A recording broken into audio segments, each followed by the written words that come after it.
vous propose justement cet éclairage qu'on va avoir tout de suite avec la journaliste Amina Kalash. Elle est journaliste indépendante. Elle collabore avec la nouvelle chaîne de télévision alternative Le Média. Elle est avec nous depuis Paris. Amina, bonsoir.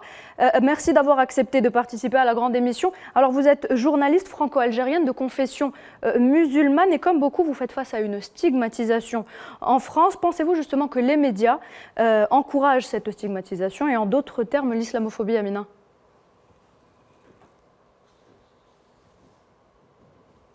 Bonsoir Noured, merci pour l'invitation. Alors malheureusement, oui, il y a un climat assez anxiogène en France vis-à-vis de l'islam et des musulmans, principalement en politique, mais beaucoup aussi dans les médias.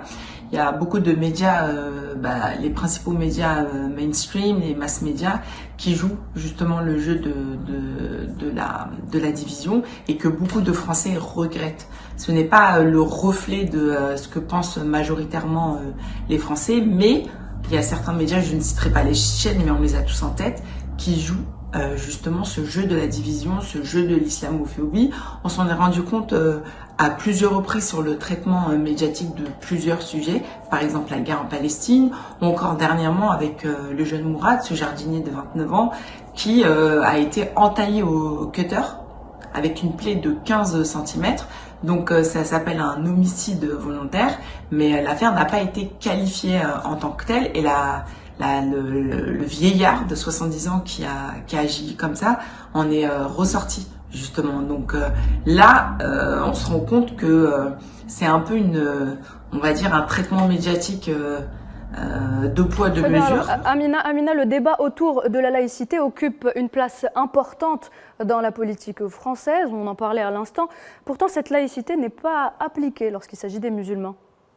Oui, en fait, le mot laïcité a bon dos en France, dans le sens où on n'est pas dans un pays laïque ou qui prône, on va dire, la laïcité, mais plutôt le laïcisme. C'est-à-dire qu'en fait, c'est une laïcité choisie, tout simplement. C'est que c'est une laïcité qui s'arrête à l'islam. Ce que j'entends par là, c'est que les polémiques sont créées constamment autour du débat de la laïcité, mais uniquement concernant l'islam. On a eu plusieurs exemples. Le dernier en date qui me vient à l'esprit, c'est celui avec les mamans qui portent le hijab et qui accompagnent leurs enfants lors de sorties scolaires. Donc ça veut dire que ces sorties se font vraiment en dehors de l'éducation nationale, en dehors de l'école. Donc ça veut dire que tout signe religieux ne dérange pas en soi.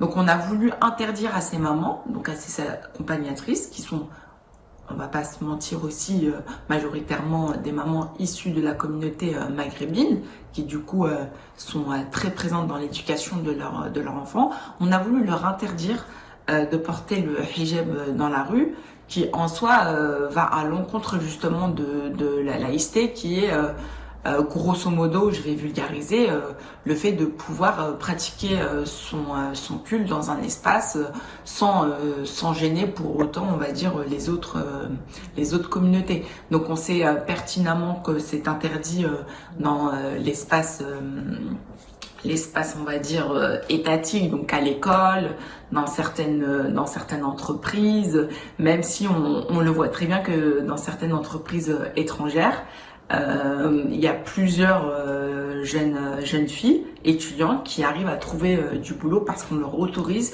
justement à pouvoir porter le hijab et ça ne dérange personne.